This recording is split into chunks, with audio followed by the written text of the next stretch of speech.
You look out the window and watch the climate change happening.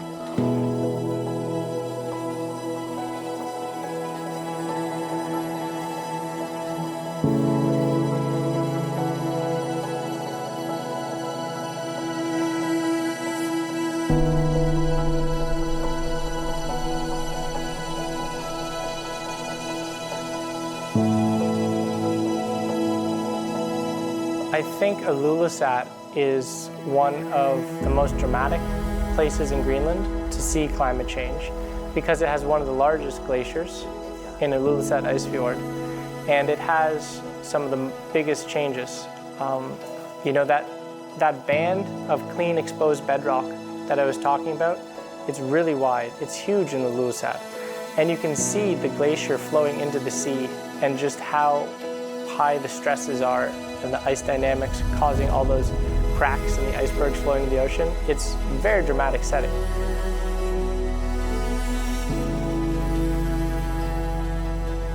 So when you stand on the fjord wall and you watch those icebergs slowly going into the ocean, you're watching about 1% of the global sea level rise contribution leaving Greenland and going into the ocean. It's one of the biggest point sources of ice loss from the ice sheet today.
We cannot get around that. We can come up with a lot of other factors that might influence it, but our carbon footprint is the key factor in this aspect, because we don't get around the fact that it is our carbon emissions that are the key factor in this. How I feel about this is the clock has started, and the clock now is going much faster. We're constantly speeding it up. So what we're asking our kids to do is we want them to stop the clock. We have to stop it now, because by the time it gets to them, the clock will be way too fast. They won't have the time left to make a difference. We have the time now to make a difference, they won't. So I hope we actually do something so our future generations can walk on this beautiful glacier again. Those of us who study climate change, we think we have a pretty good idea of how it's happening and how it's happening faster than politicians are reacting. But an event like that comes and it's happening even faster than I think it should be happening, which makes me a little cautious about where we're going in the future. It's happening faster than we forecast at the moment.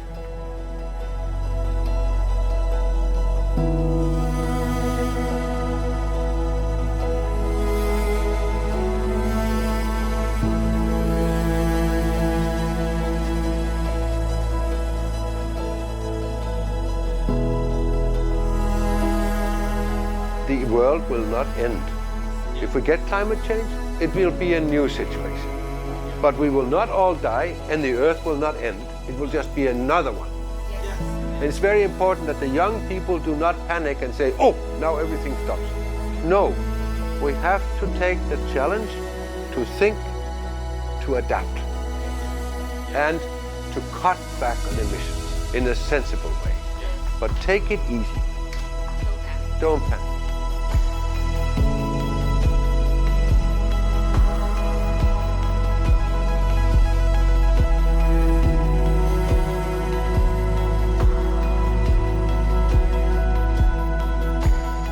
my message is very simple. Please, please, please stop burning fossil fuels and go on renewables. Wind, solar, hydropower, whatever. That would be so lovely. We can always do something individually. We don't have to wait for others to do so or tell us to do. And I think it's very important that we all think that we can start today. We don't have to wait. So I think focus should be replacing fossil fuel on very large volume consumers like power plants or production facilities in general. Our neighbors are burning, we are drowning, so please be more thoughtful of your fossil fuel consumption and commute to work by public transport at least once a week. That would be nice.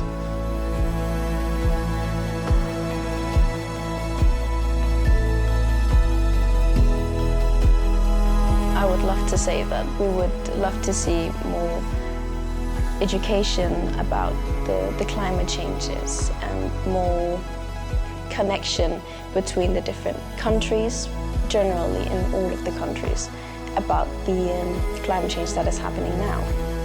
Because after all, climate change is under children's rights.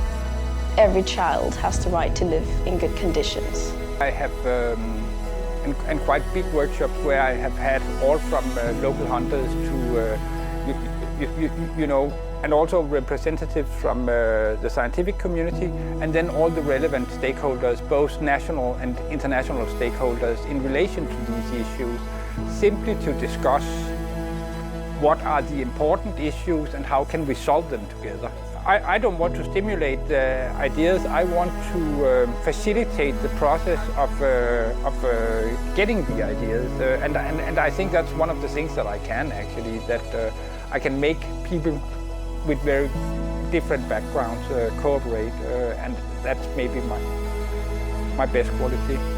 解冻格陵兰采访纪录团队亲自造访11个城镇，与专家学者、政府官员、当地居民深度访谈。气候变迁已经是不争的事实，因应调适跟积极的付诸行动，才是我们每一位都必须面对的课题。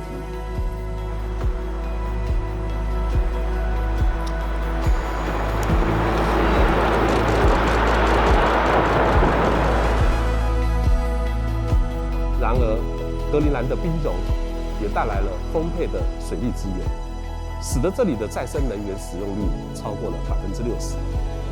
孩子们能在夏季的溪边开心玩水，变暖的洋流带来了丰富的渔业资源。从冰层中裸露的土地，有着更多的可供畜牧、耕种的农业发展机会。我大胆地预言，渐渐地，在北极的格陵兰将成为宜居的城市。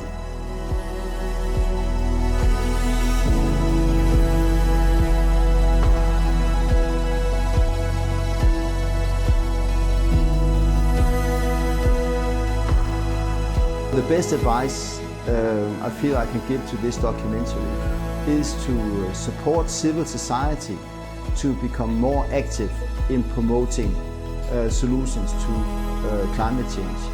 And I think there are two key roles that civil society can play. One is as voters, and put pressure on politicians and governments to be more aware of the impacts of climate change, and that we need to find solutions very soon to climate change. The second is becoming active consumers and put pressure on business to deliver more green products in line with the net zero targets, and also of course products that are green, more green in totality. And I think that the more you can link what you're doing on spot, on site, different places in the world, to the global movements for civil society, the more impact the documentary will have.